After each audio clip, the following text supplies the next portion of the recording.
Let's talk about the quickest way to color correct your images in any situation. So without any further ado, let's get started.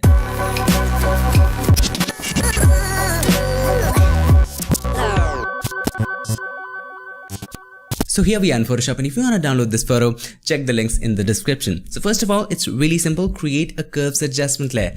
Click on the circle adjustment layer icon and choose curves. Then there you get 3 eyedropper tools, right?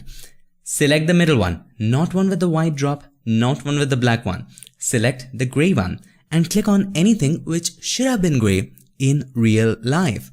While clicking the photo, click on anything which should have been gray. So as you can see, we have a gray road. So obviously we'll click here. We'll try clicking here and there, and boom. It solves the problem. Try clicking on different areas and yep, it solves the problem. Have a look. Before, after, it takes away all those greens and really color corrects your photo. Now you can go ahead and select the white level and the black level just like this, and you can play with that. But here's the problem. What if you have an image which does not have an area which should have been gray in real life? Or what if you have a complex image where you cannot find out that particular area? Here's what you need to do. You need to find out the area which is closest to gray. You need to use Photoshop algorithms, maths and tricks to find out an area which is closest to gray and click on that. And by the way, if you're wondering, how does clicking on gray color correct my images automatically? Here's what Photoshop sees it like. So if you say Photoshop, okay, this should be gray. Okay, this area should be gray.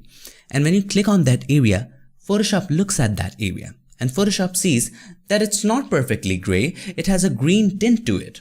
So what Photoshop will do, it will pull down the greens or add the opposite color, which is magenta, to neutralize that gray, and that as a result will neutralize the whole image. That's how that works. Now, if you cannot find a gray area in your photo, you need to find out an area which is closest to gray. And here's how to do it. It's really simple. Create a solid color adjustment layer and just click on the adjustment layer icon and create a solid color adjustment layer, or create any layer and fill it with 50% gray. Hex code of 50% gray is 808080, or R, G and B, all of them at 128. Okay, you can also create a new layer and just fill it with 50% gray. And there's another way to do it. Let me just show you the another way. So Control Shift N, Command Shift N if you're using a Mac. It opens up the new layer dialog box, and you can choose mode to overlay and fill with overlay neutral color, 50% gray. Click OK and then change the blend mode to normal.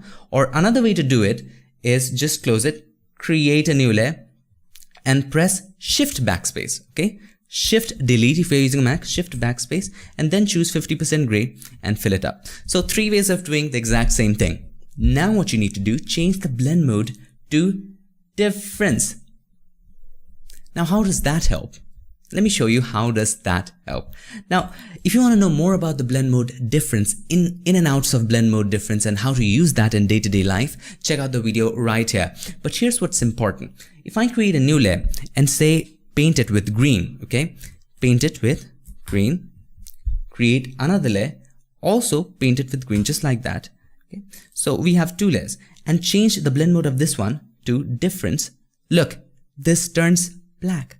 Why? Because this resulting color is the difference of this color and this color. And the difference of green and green is what? Black. As simple as that. Now, if you look at this, so if you look at green, so what is the RGB of green? 0, 255, 0. And if you subtract green from it, which is 0, 255, 0, the answer would be 0 minus 0, 255 minus 255, and 0 minus 0. So the result would be 0, 0, 0, which is black, right? So cancel that and delete that. Delete both of that and turn on this. So this is difference. So the area which is the darkest, right? Listen to this carefully. The area which is the darkest is closest to gray. Isn't that interesting? How is it closest to gray? Any area which is completely black will be exactly 50% gray, as the difference between both of them will yield black. So any area which is dark relatively is closer to gray, because this layer is gray, right? Any area here which is dark is close to gray. Again, why? Because the difference between the same color is what? Black. Now, we know that this area is a little darker, this area is a little darker, and you can use different tricks to find out the darkest areas. You can choose threshold, you can just go ahead and choose threshold and just figure out the darkest area. So this is the darkest area, okay, there we go. We know this is the darkest area. Then create a new layer and maybe take a brush and just indicate it with green or anything. You can also mark it using the eyedropper, using this tool, color sampler tool. You can also mark it, point it, just like that. But I'm going to choose the brush and just mark this area out, okay? That works for me. You can choose any method you want, but the concept should be clear with you. The difference between the same color is what? Black, okay? So now you can go ahead and delete the threshold. You don't need it. You can also go ahead and delete the gray layer. Now what you need to do, create a curves adjustment layer, okay? And choose the middle eyedropper tool and try clicking on these areas and just different areas inside of that marked area until you get the result you're looking for. And there you go.